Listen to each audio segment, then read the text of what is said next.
台中这家医院在上周五有3名医护确诊，除了1名是在急诊的医护人员之外，另外2位则是在儿童医学部。一名医师去阿妹演唱会后回来咳嗽，疑似传染给同诊间护理师，发烧确诊。周日院方出面说明，总共进行118位的 PCR，214位的快筛，总量是332人，目前都是阴性。但院内医护投诉，22号得知2医护确诊后，包括了当天下午，部门同事就彼此提醒快去 PCR， 却有1名跟染疫医师同部门的男医师就是不去筛。因为会议的时候，大家都会在同一个会议室，那我们很多人在礼拜5、礼拜6都提醒他去做筛检，但是那位医师就是不愿意去。直到24号这名男医师出现症状，才去筛检，结果确诊，延迟了2天，不知道又接触了多少院内医护跟去就医的小朋友。医院发出声明，强调周日新增的确诊医师不是原本染疫医师的密切接触者，所以不在22号当天匡列名单，当然就不用被强制要求去筛检。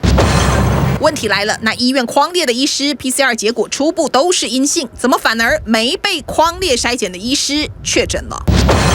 追查发现，可能是院内的值班室是破口，因为先染疫的医师在确诊前3天，那个周2值班，隔天中午这名后确诊的男医师也在值班室休息。院方也不排除的确有可能是环境污染，现在亡羊补牢，火速清消值班室，希望院内医护确诊的疫情到此为止。TVBS 新闻赖崇荣、洪彩伦台中采访报道。请支持专门报道国际新闻的全新 YouTube 频道 TVBS 国际 Plus， 扩大视野，掌握趋势。邀请您订阅并且开启通知小铃铛。